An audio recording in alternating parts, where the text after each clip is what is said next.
ఈరోజు చిన్న పిల్లల్లో దృష్టి లోపాలు ఎక్కువగా ఉంటుంది. ఈ దృష్టి లోపాలు ఉండడం వల్ల పిల్లలకి క్లాస్లో చెప్పింది సరిగ్గా కనపడకుండా వాళ్ళు ఎప్పుడు ఈ సెల్ ఫోన్ మీద కాన్సన్ట్రేట్ చేస్తూ, ట్యాబ్లెట్ మీద కాన్సన్ట్రేట్ చేస్తూ, వాళ్ళు చదువు మీద కాన్సన్ట్రేషన్ లేదు.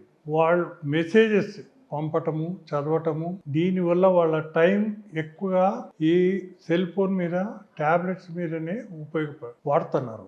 వారు అంటే బయట గేమ్స్ ఆడడం లేదు. అంటే వాళ్ళకు మామూలుగా ఏంటంటే ఇప్పుడు పరిస్థితి అపార్ట్మెంట్స్ ఉండటం ద్వారా చిన్న పిల్లలకి పాఠశాలకు వెళ్లే విద్యార్థులకి ఆడుకోవడానికి స్థలం లేదు, ప్లే గ్రౌండ్ అంటూ లేదు. దీనివల్ల వాళ్ళు ఏంటంటే సెల్ ఫోన్ మీదనే గేమ్స్ ఆడుతున్నారు. దీనివల్ల దృష్టి లోపాలు ఎక్కువగా అవుతున్నాయి. ఈ రోజు బలమైన కారణం ఒకటి ఏంటంటే వాళ్ళు ఈ సెల్ ఫోన్ మీద కాన్సన్ట్రేట్ చేయడం ఒకటి, సూర్యరశ్మికి ఎక్స్పోజర్ లేకపోవటం ఒకటి, వాళ్ళు తీసుకునే ఆహారంలో సరైన వైటమిన్స్, మినరల్స్ లేకపోవటం వల్ల కూడా వాళ్లకు దృష్టి లోపాలు వస్తుంది. అందుకని తల్లిదండ్రులు గమనించవలసిన విషయం ఏంటంటే పిల్లల చేతికి సెల్ ఫోన్స్ ఇవ్వకూడదు.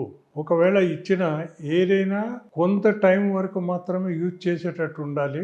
దీనివల్ల ప్రమాదం ఉంటుంది. రెండవది, పిల్లల్ని వాళ్ళు ఉన్న స్థలంలో కనుక ప్లే గ్రౌండ్స్ లేకపోతే దూర ప్రాంతమైన పర్వాలేదు, పిల్లల్ని తీసుకెళ్లి వాళ్లకు సూర్యరశ్మి వాళ్ళ శరీరం మీద పడేటట్టు, వైటమిన్ డి లోపం రాకుండా ఉండేటట్టు చూడడం అవసరం. పిల్లలు తీసుకునే ఆహారం తల్లిదండ్రులు చాలా జాగ్రత్తగా ఉండాలి. ప్రతిరోజు ఇంటి నుండే వాళ్లకు లంచ్ బాక్స్ కట్టివ్వడం చాలా అవసరం. చాలా మంది నేను చూసేది ఏంటంటే ఈవెన్ లంచ్ బాక్స్ కూడా ఆ రోడ్డు సైడ్ ఉన్న బండి మీదనే తీసుకొని వాళ్ళకి పిల్లలకి ఇచ్చి పంపిస్తున్నారు. దీనివల్ల చాలా ఒకటి ఆహార లోపమే కాకుండా వాళ్ళకి గ్యాస్ట్రో ఇంటెస్టినల్ అంటే కడుపుకు సంబంధించిన జబ్బులు కూడా వస్తాయి. వాళ్ళు ఏంటంటే రోడ్డు మీద వాడే వస్తువులు అవి హైజీనిక్ గా ఉండవు కాబట్టి మనం జాగ్రత్తగా ఉండాలి. దీనివల్ల పిల్లల్ని మనం కాపాడుకోవచ్చు. పిల్లలకి ఏది చేసినా కూడా ఇంట్లో చేసి వాళ్ళకి టిఫిన్ బాక్స్ ఇవ్వడం చాలా అవసరం. పిల్లల్ని ఎక్స్పోజర్ చేయటం చాలా అవసరం. పిల్లల్ని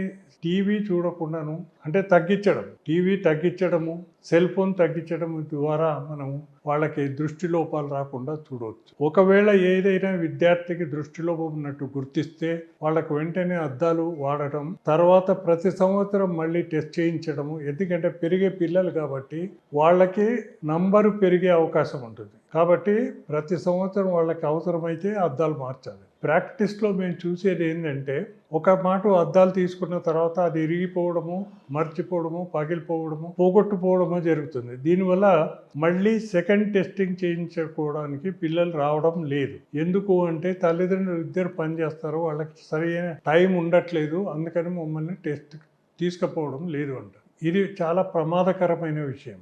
ఎందుకు అంటే దృష్టిలోపం ఉన్న పిల్లలు అద్దాలు పెట్టుకోకుండా రాయాలంటే, చదవాలంటే, ఏదైనా వస్తువు చూడాలంటే ఇబ్బంది ఉంటుంది. అందుకని తప్పులు ఎక్కువగా చేస్తారు. వాళ్ళ చదువు మీద కాన్సన్ట్రేషన్ ఉండదు. తల్లిదండ్రులు తప్పనిసరిగా ఒక్కరోజు కూడా విద్యార్థి అద్దాలు లేకుండా ఉండకుండా చూడాలని మనం చెప్తాము. దీనివల్ల ఏంటంటే వాళ్లకు దృష్టిలోపం పడినప్పుడు వాళ్ళు చదువుకోవడానికి కూడా ఇబ్బంది ఉండదు. అయినప్పటికీ కూడా వాళ్ళు ల్యాప్టాప్ కానీ, ట్యాబ్లెట్ కానీ, సెల్ ఫోన్ వాడడం తగ్గించడం ద్వారా మనం చాలా వరకు దృష్టి లోపాలని మనం తగ్గించే అవకాశం ఉంటుంది.